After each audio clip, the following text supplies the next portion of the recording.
All right, we're going to wait just a couple of more seconds, allow those who are in the waiting room to all join us.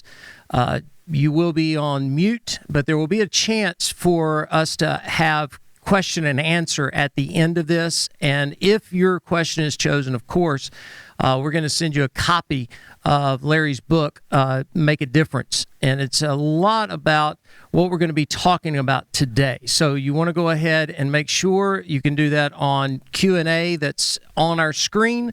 Of course, if you go chat, it's going to go to both Larry and I, but we really want the questions to go on the Q&A part of this webinar. And my name is Scott Dawson. I want to welcome you to this webinar that we've been doing since COVID began back in March so that we can come along beside you as a Christian leader. We've got today joining us pastors and youth pastors, even a lot of community leaders that are joining us, and we want to thank you for being here. I believe this is going to be the most beneficial webinar we've done thus far. All of them have been incredible, but over the last few months, I've spoken to so many leaders, especially pastors and youth pastors, that are dealing with discouragement, dealing with anxiety, dealing with, as soon as we get one thing started, something else falls over here, and it seems like we're running on a treadmill of ministry. So today we're going to be talking about taming the monster. How can you rise above fear to make the most pertinent decision that's going to get you down the road? We're going to be dealing with discouragement. We're going to be dealing with anxiety. We're even going to talk about depression. The latest CDC mental health study says that 1 out of 4 18 to 30-year-olds in the last 4 months have considered just ending their life. These are desperate times we live in. According to a Barna report I read just the other day, 60% of ministers have thought about quitting in the last 3 months. I thought, you know what, the other 40 have probably just liars. Anyway, so we're in very tough times. Today's webinar is going to be conducted by Dr. Larry Little. He is the founder and CEO of the Eagle Center for Leadership and Consulting. He is a speaker, an author, executive coach. He is unique in his relationship-driving approach has set him apart in the leadership industry. I've known Larry for 2 decades. There is no one I trust more than Larry to be in this situation. So I want you to listen up. I want you to take good notes. And when he gets done, we're going to come back and have some Q&A. Nothing's off the table here. Ask any question you want. If you're struggling with some things, allow us to help. So with no more delay, I'd like to introduce to you Dr. Larry Little. Thank you so much, Scott. What a great opportunity that you've given me to speak into the lives of these leaders who are doing kingdom work. And I so appreciate you and thank you for the opportunity to be with you. You're an amazing guy, an amazing leader. I've supported you and loved you for a long time, and I still do. Hey, guys and gals, I understand one thing. I understand a little bit about ministry. I was in student ministry for about 15 years, and served small churches. We had 20 or 25 kids to very large churches where we had over 1,000 in our student ministry. And I understand the stressors that we feel when we're in ministry. And those are some of the most wonderful times of my life. So it really is an honor today to talk to you and to try to give you some help to tame that monster that really attacks us all. You see, I know you're used to stress. I get that. You're a student minister. You're a pastor. You get stress. I mean, you live in stress. You have however many members you have. That's how many bosses you have. I get all that. But this is different. And we're seeing things differently now. We're seeing things that we haven't seen before in terms of the stressors that the evil one is really attacking our leaders with. And by that, I mean our leaders in ministry, our leaders doing kingdom work, which is way more important, by the way, than any of the clients that we have across the world. This is kingdom stuff. This is not widgets. And so it's important to me. And so I want us to think about that. I want us to think about this monster that attacks us, because even though you're called by God to do what you do. That's awesome. Doesn't mean you're immune to the attacks of Satan. It doesn't mean that you're immune even to being discouraged and to being depressed. And that's not, I want you to get this understood. And when we talk about depression, we talk about anxiety, we're not talking about sin other than what the evil one uses to attack you. We all struggle with that. We're talking about struggle. We're talking about what Jesus said when he said, in this world, you're going to struggle. He told us that in his word in the New Testament, Matthew. So I want to give us some practical help today, all right? I want to give us some practical help to deal with this. Here you are with this ridiculous virus. Here you are trying to minister and give and pour your heart out, and I get that. And you can't even hug your kids. You can't even assemble. You can't even sing. You can't even minister. And when you do, you have to wear a mask and have tape everywhere and separate everybody. And good night, it's ridiculous, and I get it. And what that does to you as a minister, what that does on the inside, it causes you to maybe even doubt. Am I doing the right thing? As Scott just indicated, we see it. We see this thing of discouragement and depression grow. I don't know what it is that is attacking you, what that monster is, and how that monster is but I do know the basis of that monster is fear. And I do know that it's not fear of the virus. That is not what I'm talking about. I know and I believe you are not afraid of that virus. I get that. Now, we serve a great God, and I know you trust God and you love God. We're not here to lecture you on that or on your faith, and all those are great, and that's important. And you spend your life telling others about Jesus and how to grow their faith in Jesus and how to accept him and to serve. I get all that. That's not what this is about necessarily. This is about you feeling that you're not doing perhaps even what God's called you to do, or that you're not performing in a way that you thought you would when you answered that call, not having the opportunity to pursue the ministry for the kingdom. And you don't like it, and it doesn't feel good, but there's nothing you can do about it, it seems. So I want to talk to you about that. First of all, let me tell you, it happens to everybody. All of us experience discouragement. Now, when we allow that monster to grow and we don't know how to deal with that monster on the front end, that's when we get in trouble. So I want us to take a step back, and I want us to look at this thing of fear that can grow into depression, that can grow into anxiety. I want to give you some help with that. I think a mistake we make in the psychological world in that world, I think we make a mistake, and maybe in the spiritual world, is that we try to say that one size fits all. Well, let's deal with fear this way. That is not, no, God made us fearfully and wonderfully, and he made us all unique. And so guess what? Satan's way too smart to try one size fits all on us, to throw that fear at us. That's not how he works. We've got to understand that we are all unique, and so our fear is unique. I'll say that one more time. Our fear is unique. So I'm going to borrow an idea or a method from our dear friend Andy Andrews, who's the master storyteller. And Andy will tell us that telling stories is powerful because our brain understands and can apply stories that have truth in them, and he's brilliant with that. So we are going to use what I call word pictures to help you to gain some tools to deal with this monster called fear. Larry, why in the world are you going to do that? Why are you going to use a word picture? Won't you just give me the answer? Here's why I'm going to use a word picture. Are you ready? White picket fence. White picket fence. Now, what I want you to do is they're going to throw up a screen, and that's okay. I want you to think about what I just told you. White picket fence. Right now, you can't help it. You might be thinking, you might be trying, but you can't help but think about a white picket fence. Yours may be taller than others, yours may be wider, whatever, but you're thinking about a white picket fence because your brain is neurologically designed to take a word picture and process it immediately. It's how we think. It's why stories are so powerful. That's why Andy's such a powerful storyteller. He understands that. It's this white picket fence. It's the way our brains work. So if we can look at fear from a unique standpoint, and I want to give you this graphic so we can look at it with word pictures, it's going to help us to defeat the monster of fear.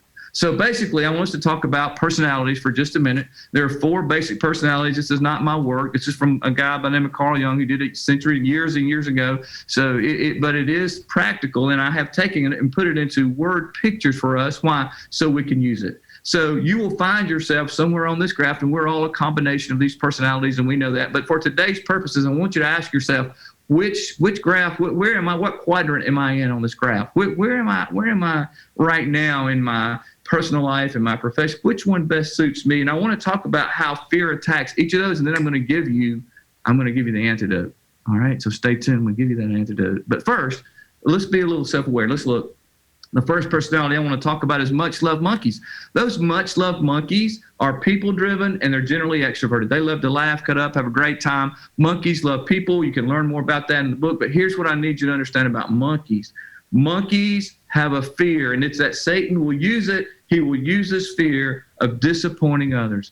And if you're a much-loved monkey and you're used to hugging and loving and caring for, and all of a sudden you're not able to do that because you're in this quarantine, all of a sudden the game has changed, all of a sudden everything is whatever, that monster called fear may be attacking you with the fear of disappointing those around, including God. Maybe you feel you're letting God down. Maybe you fear you're letting your wife or your husband or your children or your church. Maybe it's that fear of man, in my aloneness, I'm letting those around me down who need me. That's a monster. That'll take you down. Maybe you're a leading lion. Leading lions are task-driven and they're extroverted. They like to conquer the hill. They're very type A. They're very go-get-it. They're very determined. They're that roaring lion. You can kind of get that word picture going, get it in your head, because you got to understand the fear that the lion faces and what that fear will do, that monster, if you will, it'll tell that lion that you're not taking the hill after all. You've been sidelined. You can't even get in ministry. You're underachieving. You're weak. You don't have the power to go do what God's called you to do. The fear of underachieving for that leading lion will take you down. Think about it. What is it that's on the inside of you and that's gnawing? Is it that fear of underachieving? Maybe you're the competent camel. And I know I'm going fast. I'm going to give you a lot of data. We can talk about how to process that at the end of this time, but I want to give it to you so you'll have it. Competent camels, hey, maybe that competent camel is task-driven, but they're introverted. They like to dot the I's, cross the T's, think accountant, think engineer, think processor. They don't want to take the hill. They want to build a plan to take the hill. And that's the camel. And do you know what they fear more than anything? Do you know what Satan will use as he becomes that monster to encompass them with fear? It's the fear, and this is a tough one, of being out of control. Oh my goodness, I can't plan for anything because we're living in a world of uncertainty. There is no control. And maybe you're spinning, camel. Maybe you make plans only to have them, to not be able to carry them out. And then you make more plans only to have those thrown away. And right now you're feeling out of control with your family. You're feeling out of control with your church. You're feeling out of control with your ministry. You're totally feeling, and you don't, and that fear is encompassing you because you're feeling out of control. Maybe you're a turtle. Tranquil turtles are person-oriented, one-on-one, person-oriented, and they're introverted. So they have a small group of deep friends. They're deep thinkers. They have a ton of wisdom. But turtles can also be taken down with that monster of fear by telling them, hey, you're not good enough. You're just not good enough. You just don't measure up. Hey, you know what? You don't have what it takes to get it done. And turtles will self-analyze themselves into that depression and discouragement. And camels will spin themselves into depression by not being able to be in control and not being able to be perfect and not being able to be just what they think. And lions will allow themselves to be polarized because they think, oh my gosh, I'm not taking the hill. I don't even know what hill there is. There's chaos and confusion, and lions need structure and they need a task and they need to go get it, and they don't even know where to go. And so they're fearful, and monkeys are sure that they're disappointing those around them because they're not living up to what God's called them to do. They're letting down their family. They're letting down their church. Maybe that's where you are right now. That's where the monster starts. It's where he gets his claws in you. And every single person has a different level of fear. And fear metastasizes, if you will. It grows in each person very differently. So what do we do about that? How do we deal with this fear as we talk about it? And I want to tell you something. I want you to listen really carefully here because this is kind of tricky. It can be, the evil one can use this and to continue to allow us to live in fear if we don't stay focused. So stay with me for just a minute. Let's stay focused for just a minute, because the antidote to fear is trust. But I'm not talking about this trust in the Lord with all your heart. We know all that. I'm not saying that. I'm not talking about your salvation. We know all that. I'm not talking about even just praying more. We know that it's so important. The power of prayer is true. You got to have all those. I'm talking about, though, you got to do some work now on yourself. Faith without works is dead. Well, you got to turn this works thing to you, because Ephesians 1 tells us that, hey, you got to go back and find that purpose. You got to find that purpose. It says in verse 11, and Christ is your purpose. Great, but how do I get there? If Christ is my purpose, how do I get there? How do I build that trust? Now, hear me. you've got to build trust in yourself. I didn't say you had to trust yourself to make all the right decisions. We know that's futile. We know, but you've got to have enough faith. You got to walk this life of faith to trust yourself to begin to make the decisions that you need to make behaviorally to defeat this monster of fear. Because here's the thing, guys, Satan is not attacking us generically. He's attacking us uniquely. He's coming to our underbelly and he's attacking inside of us. He knows we're not afraid of the COVID. He knows that's not going to, he's going to degenerate us based on our personality, based on our weaknesses. Everybody has strengths and weaknesses, and he's going to take those and he's going to, so what do we do with that? Here's what I want to challenge you to do. I want to challenge you to start building the process of trust for yourself. I want you to start building the process of trust and allow God to build your muscles, if you will, so that you can remember your purpose. And here's the recipe for that. First thing we have to do, number one, we have to understand about respect. And you say, well, Larry, I respect people. I respect God. I respect country. No. That's not what I'm talking about. I'm talking about respecting yourself. I'm talking about, I respect myself. No, well, do you really? Because if you're a monkey, you know what? You may be so concerned about getting the approval of others that you don't respect what God's doing in your life. You may be so as a monkey, you may be so fearful of that disapproving look or that disapproving that you try your hardest while you're trying to gain that approval. You're just so afraid that somebody won't approve of you that you lose the respect for yourself that God gave you when he called you, that God gave you when he created. Maybe if you're a lion, maybe it's that you don't respect the need for your body to stop and renew. And you were just driving and trying to conquer hill after hill after hill after hill, and you're running over people and you're destroying relationships. And the more confused and the more chaotic things get, the harder you drive. And you just have a fear of stopping and respecting yourself by renewing yourself. Are you afraid of that? Are you afraid to stop and renew? It's because it may mean to you, it may mean some vulnerability. Got to think about it. Maybe if you're a camel, you know what? You are fearful of being out of control. So fearful that you can't let go. So fearful that you try to do everything yourself. So fearful that you can't respect yourself enough to stop and allow yourself not to have a plan. What? What if you didn't have a plan for a day? What if you didn't have a plan? What if you allowed God just to sit and you respected the peace, the serenity of God in your life, and you stopped spinning long enough to hear him? If you're a turtle, what if you respected yourself and had the confidence to come out from your hole and allow others to speak into your life?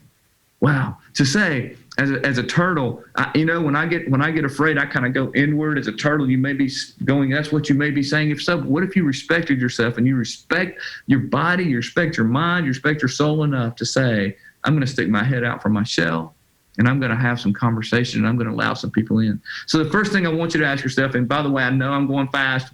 There's a way we'll talk about this later. Do you really respect yourself? Do you respect your body? Are you drawing boundaries where you need to draw boundaries in your life relationally? Or are you just out of control? Are you allowing fear to drive you and cause you to spin into this depression? Number two, are you connected? Are you connected? Now, what I'm talking about here is the connection between your head and your heart. Do you understand what's going on? It's amazing to me so many times in ministry, we get so busy giving ourselves away. We get so busy caring for others. We get so busy tasking in ministry that we lose our self-awareness. We lose the ability to know what our heart is saying. We just get in our head and ministry becomes a head thing and we begin to minister and serve and it's all good stuff. It's great. It's good. Yeah. But we're losing the heart. We're losing our purpose. We've forgotten what that Ephesians 1:11 said. Hey, wait a minute. Our purpose is found in Christ. So if we task, it must be good. No. Go back. What are your core values? Are you connecting your core values from your head to your heart? Do you even know why you're doing ministry? What about your relationships? And I think it's incredibly important that each of us as monkeys, as lions, as camels, we've got to work on building our self-awareness. We know that the introvert side of that self-awareness will cause them to put up a wall. Those extroverts will run over people and continue to try to task at a high level. And all of that causes a disconnect. Why is it? We can't be connected to the people within our ministry relationships until we learn to connect our head to a heart. We can't be connected with others until we connect ourselves and let God connect us from our head to our heart. Man, and it takes work. It takes self-awareness. It takes what we call EQ. It takes understanding that emotional intelligence and applying it to, guess what? When we begin to do that, then we're ready for the next step to defeat the monster of fear. And that is being authentic. God did make you fearfully and wonderfully. But sometimes, we get in the ministry mode and we think we have to be that, and we have to compare ourselves to this. And sometimes we're comparing ourselves to our own unrealistic goals. Many times we're comparing ourselves to others. And God says, whoa, time out. I created you for a purpose in Christ. And you know what? I need you to be who you are when you're sitting with a bunch of other student ministers talking about how many kids you came to know the Lord and how many students we had and all the things we got. No. I need you to be who you are when you're by yourself, and I need you to be that same person when you're with others, and I need you to understand I made you authentically. I made you differently. I made you with – why in the world do you want to mess that up? And it's not about making, it's not about changing, well, Larry, should I just be rude and just be who I am? No. You have to understand that self-awareness, that EQ, and those relationships. I'm talking about if you know what your core values are in connecting, that's what drives your behavior regardless of who you're with. So many times I think we play a game. Hey, guys and gals, I think we have to be this, and boy, the temptation is great, and that drives us straight to depression. It drives us straight to discouragement because we can't authentically be ourselves the way God created us. We think we have to be somebody else or something else or some way. No. Man, God loves you. He wants you to be authentic. You realize the greatest mind in the universe created you? You ever stop? I mean, we tell our kids that all the time, I know, but think about it. He created you just the way he created you because he loves you. And he wants you to grow and learn that, but he doesn't want you to change who you are. He gave you that personality. He gave you those gifts. And it's okay, whether it's in quarantine or whether it's in a huge student conference or whether it's in a small group of discipleship, whatever it is, we got to learn to be authentic. And I could talk more about that, but I'm watching our time and I want to honor that. So once we're authentic, we've got to, and this one's kind of hard as we talk about building trust, but we've got to learn to have conflict. And I know that sounds weird, but so many times we allow conflict to drive in an unhealthy way to drive our behavior. So for building trust, we may respect ourselves. We may be connected, working on that connection with our head and our heart, trying to build that EQ. We may try to work on our authenticity and really try to understand who we are and who we're not, and understand the importance of that humility and servant leadership of an authentic leader. If we're authentically following Christ, by the way, that will overflow on how we treat others. That will flow out to those around us. If we're authentically trying to follow God, if we're authentically trying to have power and control, that will flow out as well. So you've got to tell you that. Okay, moving on. Conflict. So many times I see ministers, we don't understand conflict. We think if we hear a word from God, then everybody else ought to hear that word, and we need to tell them what it is. Or I also see that we run from it and we're passive, and we say, I don't want to deal with it because I know there are repercussions for that. So if we're going to build trust to defeat this monster, maybe you're having struggle right now. Maybe there's a conflict going on in your life, and you're thinking, what do I need to do about that? And I think we need to understand monkeys. If we're going to have conflict, if you're going to have conflict in a healthy way, God's called us to have hard conversations. That means you can't make fun. We use humor so many times to lighten, and that's great. But inappropriate use of humor causes people to be frustrated, causes ourselves to be frustrated. Monkeys, we've got to learn to have hard conversations. Lions, you got to learn. Listen to me, lion. If you're roaring around you got to stop and listen. How are your listening skills, lion?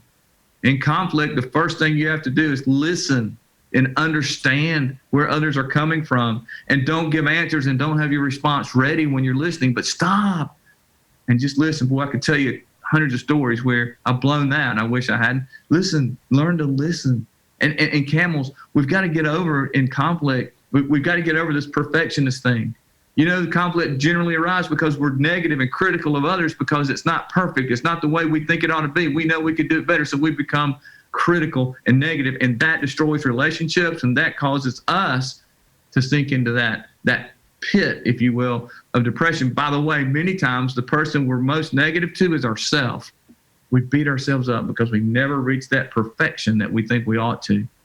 We got to understand that grace thing. Hey, camels, you know about it. You teach about it. You're brilliant. You got to apply it here. That grace and turtles, you got to listen. Polarization and going in your shell is not the answer. Isolation is not the answer. We got to be willing to go out and let others in to our life. We got to be willing to talk. If lions have to learn to listen, turtles have to learn to talk. You got to learn to talk. You got to learn to express and let people in. Let those within your circle in to that conflict instead of spinning on it, turtles. And you spin and you think and you spin and you're in solitude. And the more you're in solitude, the more you sink into depression. You got to take those steps. That conflict for you may be simply to let somebody in and have a conversation with you. You've got to address that. You've got to have that trust in yourself. I'm not saying to trust that you can always make the right decisions, but you've got to develop those spiritual muscles so that you trust God to allow you to trust your behavior so that you can work through this thing called fear that leads to depression and anxiety. By the way, the fear, the depression, anxiety, those are inward things that cause us. It's all inward. It really takes place in our mind and in our heart. And so the antidote has to start from within. It has to start with are we respecting ourselves? Are we truly connecting our head to our heart to ourselves? Look inward for a minute. Are we authentic with ourselves? Let's start here. Let's look in. Am I being authentic? And am I willing to do the hard things? Am I willing to do things even when they're difficult, that conflict? Am I willing to have conflict? Guess what? Whether it's you or your team that you're discipling, whether it's your family and personal relationships, this triangle, if you will, if you imagine a triangle with respect, connection, authenticity, and conflict, when we practice those things, that'll lead to trust every single time. And when we trust ourselves, we are on our way. God, I trust that you made me. I trust you to work in my life. I'm on my way now to defeating that monster called fear that leads to depression. I know it sounds weird because we're always outwardly focused, ministers. I get that. But if you can't get this right, you can't take care of others. And I think that's why we see so many student ministers and pastors struggling with this depression. They're so outward focused. There's a cost to that. When you're totally outward focused, that emotional energy is drained and you become vulnerable to that depression and anxiety. So it's a process of building respect, of building that connection, authenticity, conflict. And that's how we deal with this monster called depression. Now, I know I've given you a lot of stuff, and some of it I know I've had to go really, really fast. Good news is we can work on that. I challenge you. I hope you have a coach. I hope you have somebody speaking into your life. I hope you have somebody that could take each one of these things and work you through a process of building those muscles so that you can deal with this monster. But it does take work. It does take faith to allow God to move in your heart and soul. It does take you remembering Ephesians 1:11 that we are here that for our purpose, and our purpose is Christ. In order to do that and to fulfill that purpose, we have to work. We can't. It's not just going to happen because we want it to happen. We got to work. It's not going to be by osmosis. So I hope that you have somebody to work you through these things, and I hope that you will know something. And I need you to hear my heart on this. You are incredible. You are making such an incredible impact. You may not feel that right now with COVID and all that, but you are doing something that very few people do, and that is to say, God, I commit myself to you for others. I want to give my life away. I want to serve you. I want to speak into the most powerful group of people in the world today, and those are teenagers, I think, if you're a student minister. And I want to work and serve it. And I know that your heart is pure, and I know that, but I've spoken, as Scott have, I've spoken to those student ministers who are discouraged, those pastors who are struggling, and they're just empty. The bottom line is they're empty. And I hope this will give you a way to begin to fill up your tank, to begin to move forward and work through that discouragement a bit, knowing that trust is the antidote. Trust in yourself first. Trust God to give you the faith to work on these issues in your own life. Take a minute and work on yourself. It's okay. I give you permission. Work on yourself so that you can minister to others. Work on yourself so that you can renew yourself so that you can give yourself away. Renew your soul so you can give yourself away. I hope you do that. I want you to know I care about each and every one of you, and I'm thankful for you. I'm thankful for the ministers in our communities who are truly making a difference for the cause of Christ.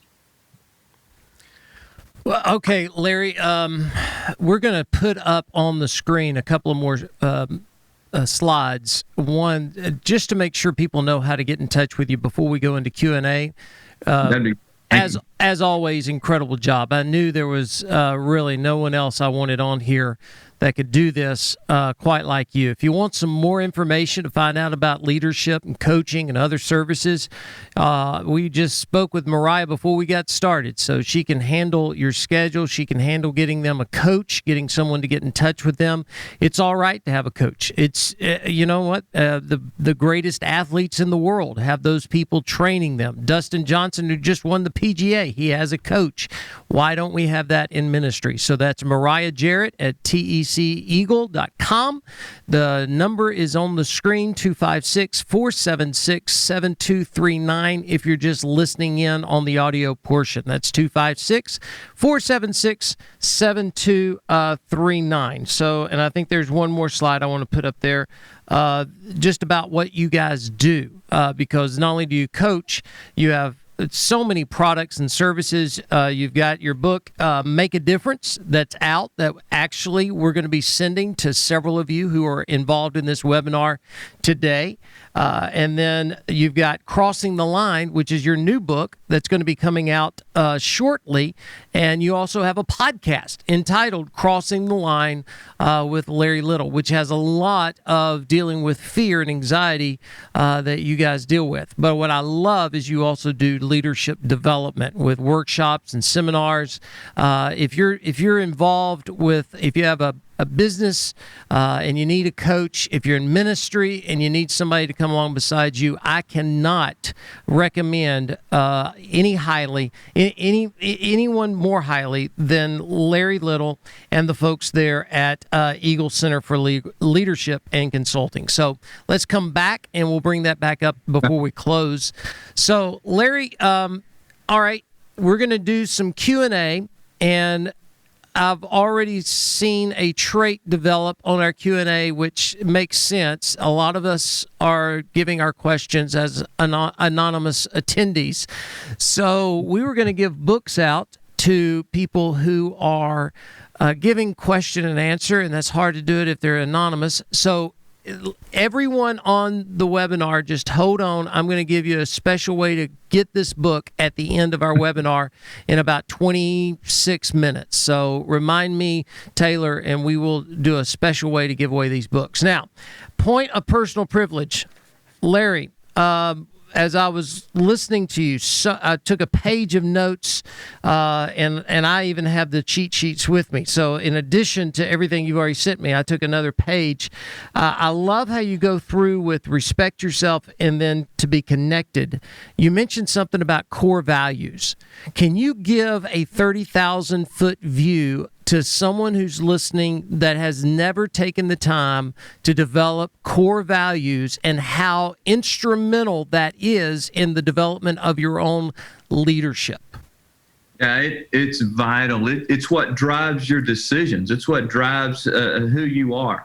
It is my desire to facilitate personal growth and shared wisdom in order to make a difference in the lives of others. Those are my core values. That's my core value statement. I go back to that statement all the time. As I look at our organization, as our team comes around, as we drive, we know what our core values are. I know what my core values of wisdom and growth, those are my core values. If you've never been through a process of understanding how to develop your core values and then to put your why behind it. So I desire to facilitate personal growth and shared wisdom. See what we're doing today, Scott? We're sharing together. We're having wisdom. Why are we doing that? In order to make a difference in the lives of others, make a difference in the lives of those I hope that we have an opportunity to speak to. So that's what you need. Now, there's a process for doing that, and we can help you with that.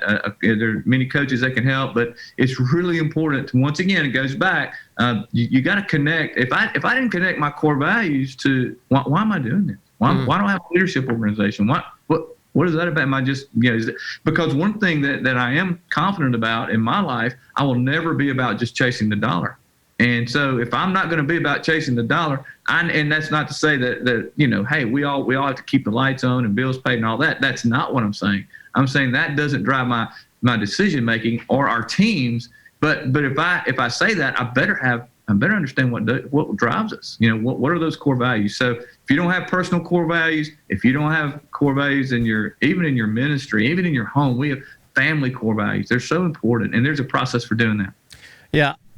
Here is, to me, I hope you understand if you've joined this webinar, this is not one of those pity party sessions where we're just going to sit back and go, oh, we're all scared to death.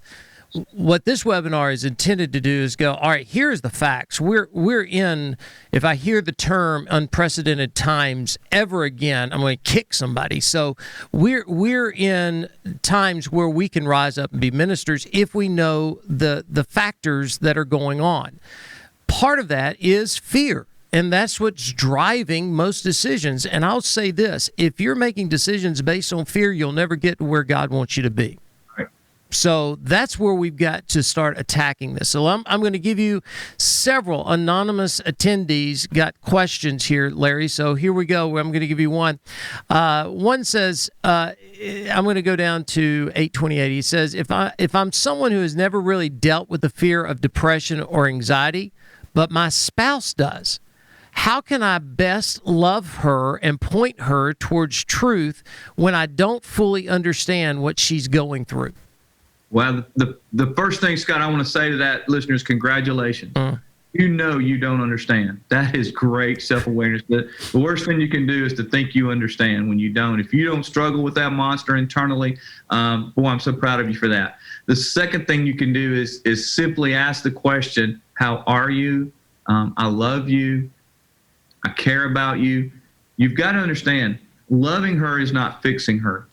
In ministry, you are used to fixing things. I know that. You're used to having solutions. You're used to going to, and it's so, but the most important thing you can do for your spouse who's struggling with depression is to be present for her and to ask her what she needs. Now, remember what I said when we went through those personalities? Have her take that personality test. By the way, you can go to our website and have her to take that, or eaglecenterforleadership.com. Have her take the little personalities. Free. It takes 5 minutes. But then you know who she is and begin to build a relationship with her based on who she is, not based on who you are.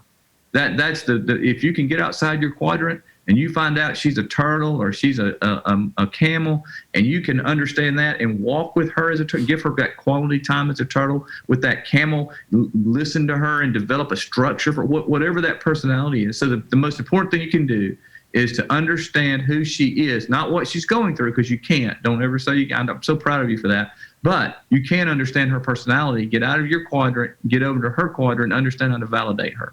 And you gave some very practical applications there during your session. All right, we've also seen a skyrocketing stats about people who are now alcohol use, drug use. We've already discussed those who are thinking about just ending it all. And, I feel like I need to say, if that's where you are, please contact Larry, contact me, talk to somebody. You don't have to tell everyone, but you need to tell someone. Someone needs to be in your life right now. But as a minister, what are some of the trigger points we need to be aware of when we see people start moving in that direction? Like, I'll just tell you, there was a time I dealt with stress. I dealt with everything with food. That was my go-to. I was addicted to food. I was not eating to live. I was living to eat. And I had to discover those. It was the crucified lifestyle. But I also had to discover that's how I dealt with things.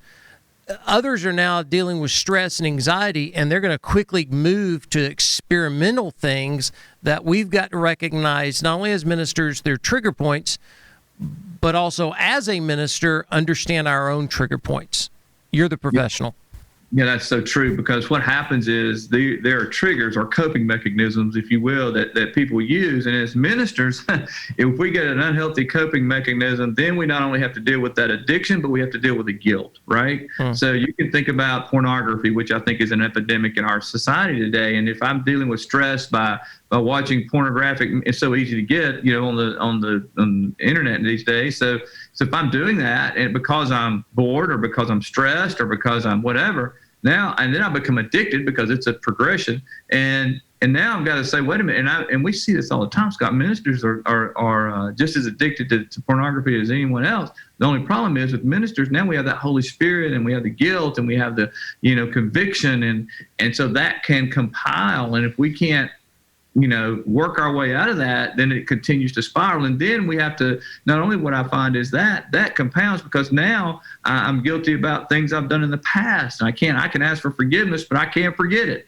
And so that spiral begins to go. So we need to watch for the triggers you need. If you have a friend who's a minister, or if you have someone, watch for that isolation, watch for that behavior that causes them not to want to be around those that they have normally wanted to be around. Watch that they don't answer their phone, they don't text, they don't respond.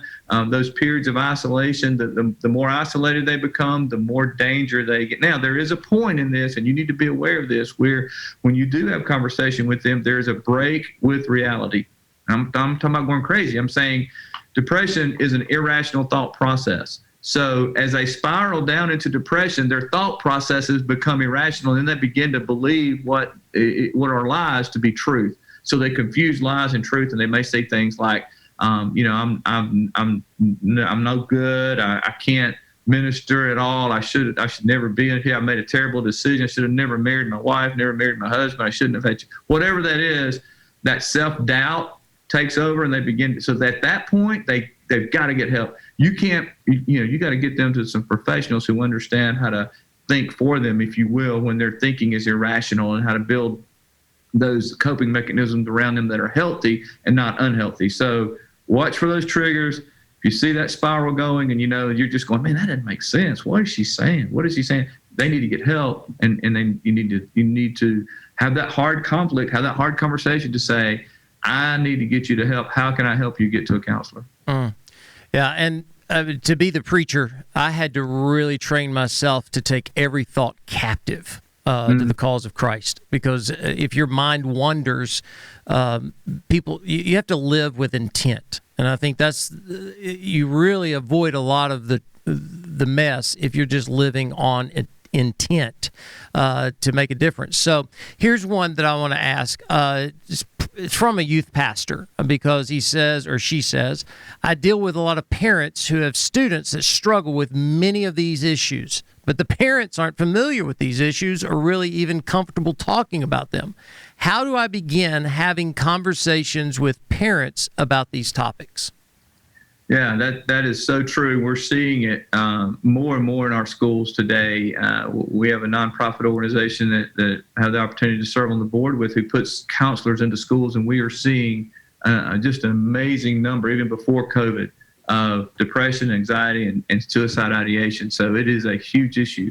So I think it's this: parents don't want to deal with that because they don't want to have those hard conversations, because they still have the stigma. They think it's a stigma. So I think it's about having the conversation that says, maybe I'm seeing that your student is struggling, your child is struggling. Hey, I see that your child is not functioning the way I've seen it before. It looks to me like your child may be discouraged, or maybe thinking things that may be harmful. So you can kind of frame that, but please have the conversation. Here's the most important thing I can say about that is, it will not be easy. It will be awkward, and it will be uncomfortable. You can't own how the parents respond, but you can own whether or not you go to the parents and talk to them. All right, here's one from Bobby, great youth pastor. He says, how do you navigate conflict with your team in such a way that they understand you're trying to better the process or the product, and you're not attacking the person themselves? Yeah, Bobby, that's a great question. That's why it's really important that you understand your team. You have to know that dealing with conflict with a monkey looks very differently than dealing with conflict with a lion. Yes. Looks very different. So you have to know the personality of your team, and you have to know how to deal with conflict based on who they are and based on their personality. Sometimes it won't be comfortable for you. You will have to get out of your comfort zone to get to where each member of your team is and speak their language when dealing with conflict. Otherwise, you're going to be misunderstood and miscategorized, and you're going to really create toxicity on your team. They won't understand what you're doing, even if you're doing it to make the process better. They may not understand that, and so you have to start the process back with where they are, not expect them to be where you are. All right, so here's a question I have. Because I was looking at your 4 animals. I don't fit in just one. And I think I'm probably like everyone else who's listening, participating. I'm probably a lion that would love to hang out with the monkeys. If there's not a party, I want to start one. But if you press me, if I'm stressed, I'm going to go right back into the lions. So Right. when you kind of go between these two, I'm speaking to some who are monkey turtles or camel lions. Right. What are there secondary, primary traits that you need to be aware of?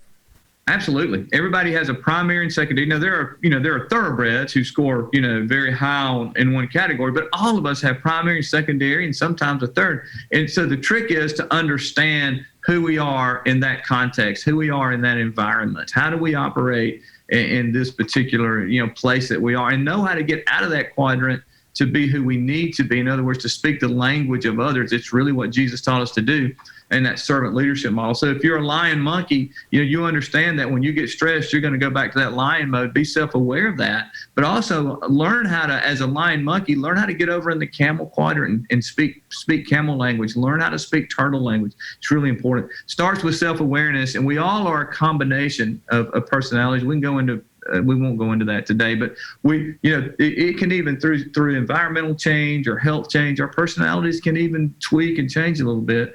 But know that we all are a combination. There's a primary and secondary, and many times, interestingly, if you look at it, when we go into stress, we sometimes revert to our secondary personality instead of our primary. So, Scott, you could actually be a monkey lion. I don't know. But you might be a lion monkey. And then just to know that and to be self-aware and this is not to label anybody. This is to help us to be aware of our tendencies, that God created us with temperaments. So it's about, let's be self-aware. Why we need to be self-aware, Larry? So that we can give ourselves away, so that we can get to where others are.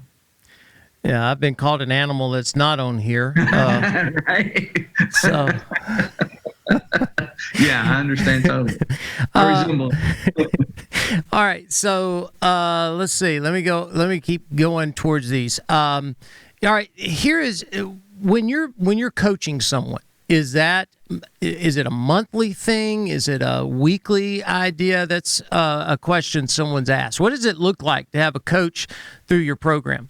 That's a great question. So it's a process of first onboarding. So we really take a lot of care to make sure we assign the right coach. We have 20 to 25 called men and women who are incredible coaches in the season of their life where they have experience and understand coaching and leadership. So we want to make sure that we match our client with our coach. There's an onboarding of just getting to know that person and their personality, and then we match. With that, then there's what we call you set what do you want to accomplish? What do you want these coaching sessions to be about? And the coach and the client set the rhythm. Generally, it's once a month.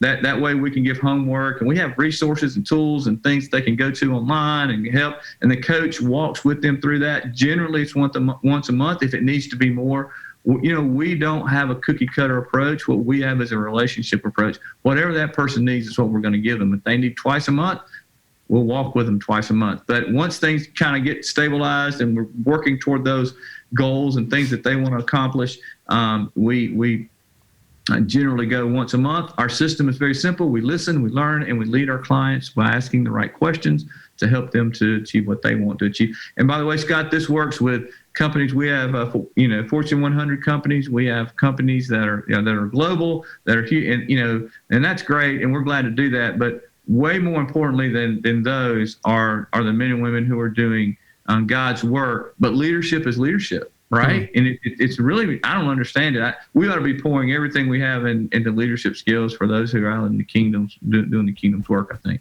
Yeah, I've talked to you while you were in Singapore. I've talked to you all over the world just to kind of help me. And I would say to some of you that are listening and watching, some of you have got some people in your church that run businesses, and the business is running them. Again, a great asset is Larry Little. He's helped me.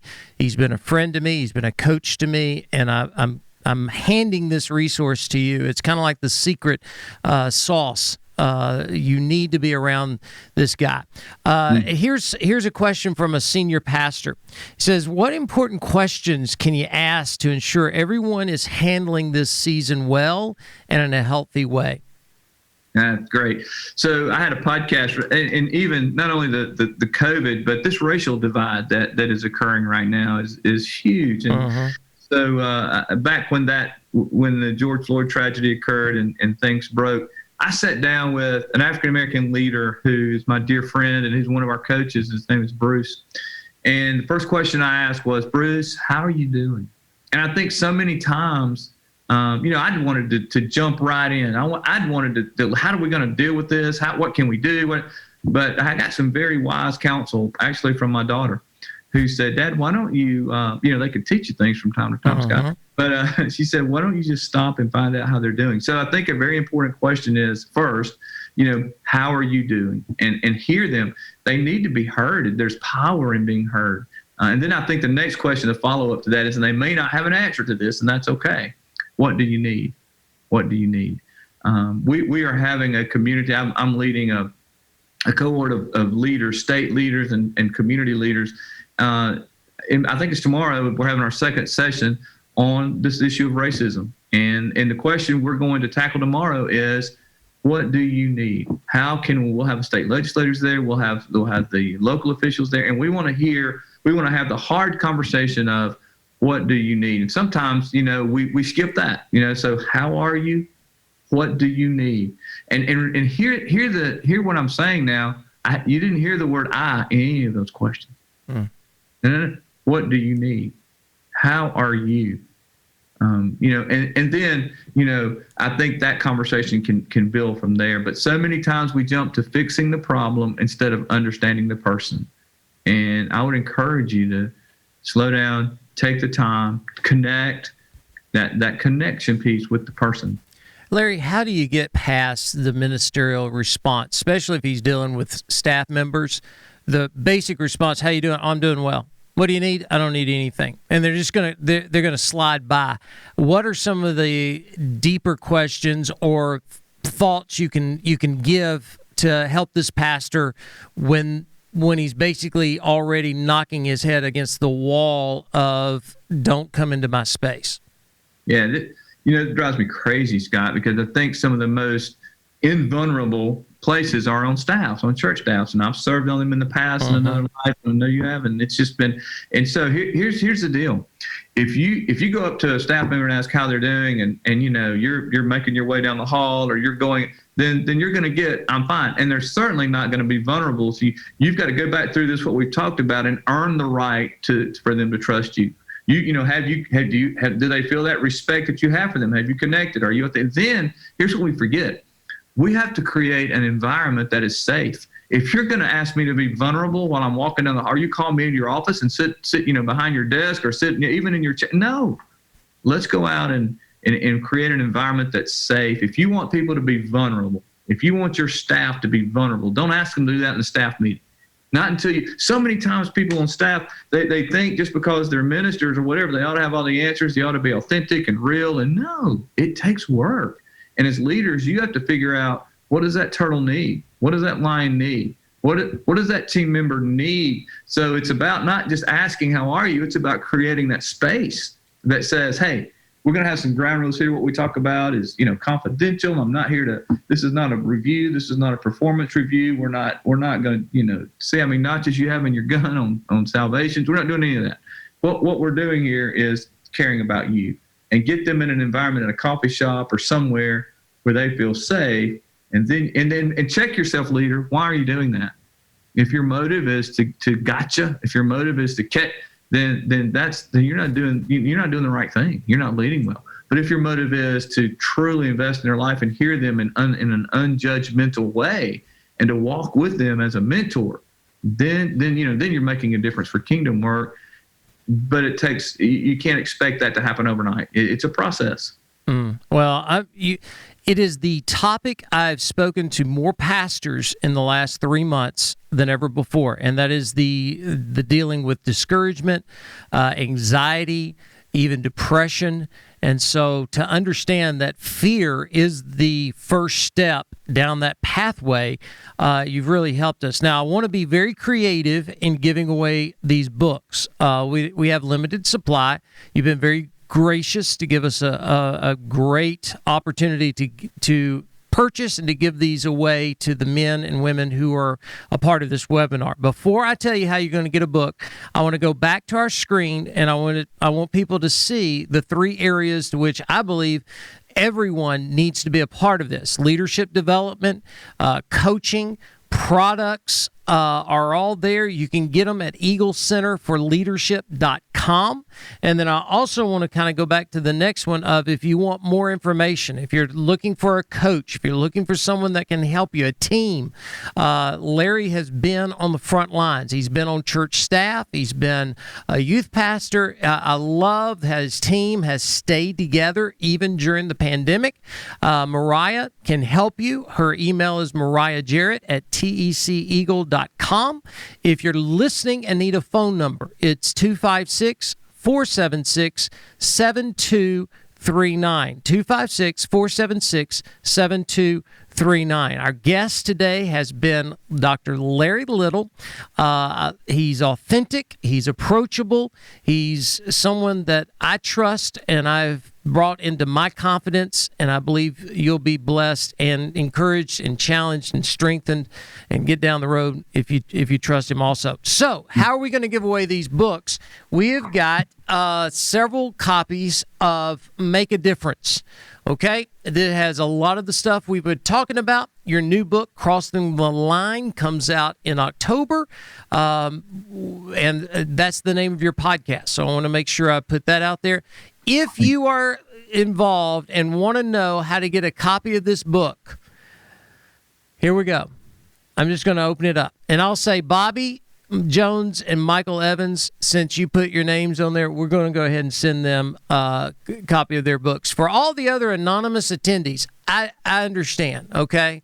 I'm not asking if you asked a question or not. You're one of those who did not ask a question. So the first 18 that email, we're going to have them. Who can I pick on? Email Caleb Jones. So that is cjones@scottdawson.org. That's cjones@scottdawson.org. The first 18 that send the email, you're going to get a copy of this book. We're going to mail them, probably get it by the first part of next week. For the rest of you, you need to go online and get it today. Make a Difference by Larry Little. It's on Amazon, wherever books are sold. You can definitely get it on his website. We'll try to make sure the notes are in this webinar. By the way, this is being recorded and will be dropped to the YouTube channel. You can find it under the Scott Dawson Evangelistic Association. You can share it with your network. You can share it with the people that you maybe meet with. That's one of the questions that was brought up. How can I share this with other youth pastors and pastors in my area? Please feel free to share it. There's no proprietary information that we want to keep confidential. We're an open book with open hands because we're all in this together. So in the last minute, Larry, I'd like for you to just kind of bring it to a close, 1 minute challenge on how to get through depression, anxiety, or discouragement. Yeah, hey, listen, ministers, leaders for the kingdom. You have been called by God. That doesn't mean that you're not going to struggle. It doesn't mean that Satan's not going to attack you, but you are here for a higher purpose. You remember Ephesians 1:11. You remember that your purpose is in Christ. And if you're struggling with anxiety, depression, that fear, listen, I challenge you to let's have a process and move forward in respect and connection and authenticity. You make sure that you're willing to say, I'll have those hard conversations. But remember, the antidote to your fear is let's build trust. Let's trust in ourselves so that we can build trusting teams. Let's do the hard work. Let's don't allow Satan to win this. He's not going to win this. He's already been defeated. I believe in you. I care about you. You hear me. You are making a difference in the lives of others. You can do this, and we're going to get through it. It's all for his glory. I want to thank you for joining us. My name is Scott Dawson, Scott Dawson Evangelistic Association. You can get some more information at scottdawson.org. We'll look forward to seeing you next time on this webinar. You're dismissed.